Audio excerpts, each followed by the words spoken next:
Greetings, my counseling peers. My name is Darling Lang-Koonce, and I would like to provide my response to the question of the week: why does organizations resist becoming multicultural in nature? And a couple of things that just came to mind as I pondered over the question before reading the material was fear and unfamiliarity.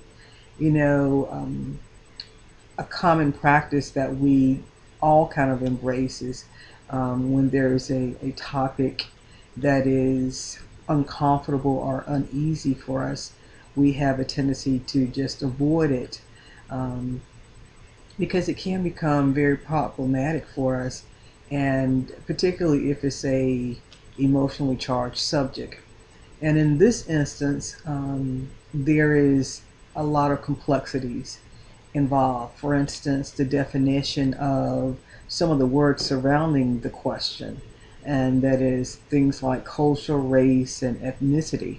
Those are words that have had a lot of different definitions over the years, and it's constantly changing. And so that is the area that is unfamiliar to people in general.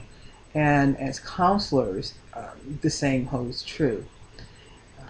And in that same vein, um, other words and definitions are associated with this very complex topic. And but counselors are required to be in compliance of what those statutes are. Um, some other words that I wanted to just mention is multicultural competence, social justice, diversity, cross-cultural competencies. All of these are words that have kind of led to some organizations resisting becoming multicultural in nature. Additionally, the process can be complicated by the fact that some people don't want to be more culturally sensitive, or they don't understand why there's a need to be culturally competent or multiculturally competent. So all of these are just some of the basic things that arise when you start trying to think why people choose not to become multiculturally competent. Something else to think about is being multicultural competent is an ongoing process, and it is having the awareness that none of us ever knows everything there is to know. And so we are always engaged in becoming more competent, whether it is multicultural, whether it is other areas that we're required as counselors to cover our bases in. Also, it is about being a true advocate for our clients, and that is one of the most important areas for me, is being an advocate for my clients that I serve. The need for multicultural competent counselors is increasing as the population of various ethnic minority groups continue to grow.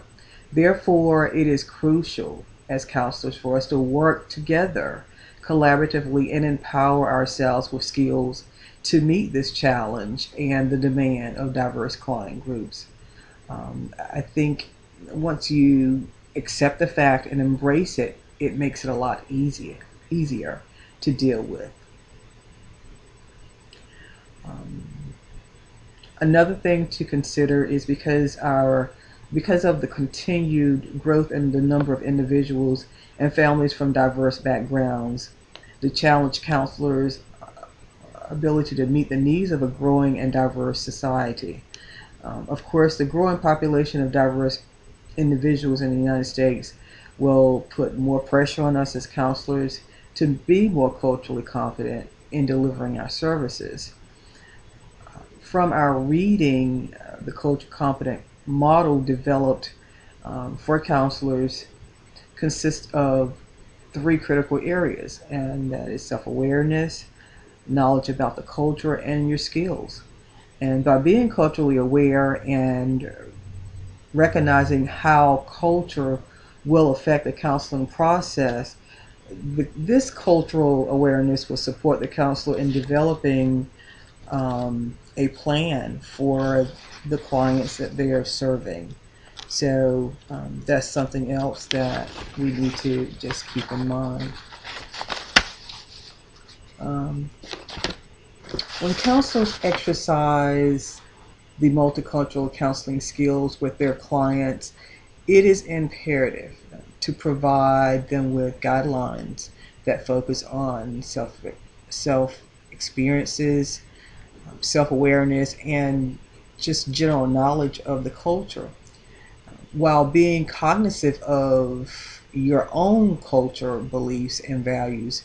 It is crucial that counselors do not become culturally encapsulated. And culturally encapsulation really is not a good thing for counselors. And really, it just puts us at a disadvantage and at risk of um, not being able to have a successful relationship with our client. And sometimes it even um, develops stereotypes, or using those stereotypes that we maybe intentionally or unintentionally use. Also, we may become judgmental and imposing our values on our clients. But one of the things on the receiving end of receiving counseling services, one of the things you don't want to do is to be perceived by your client as being a superior person, or thinking you are a superior person, because that will ultimately destroy the relationship as well. So, just to sum up, my response this week is, I think it's important for us to consider all four of those things that I mentioned, about fear, unfamiliarity, the fact that some people don't understand the importance of being multiculturally competent, and then the third thing is some people resist because they just choose not to be multiculturally competent. However, that becomes another issue. That's an ethical issue. Then you have to deal with. So it's an important topic and something that requires a lot of dialogue in order for it to actually be a better process.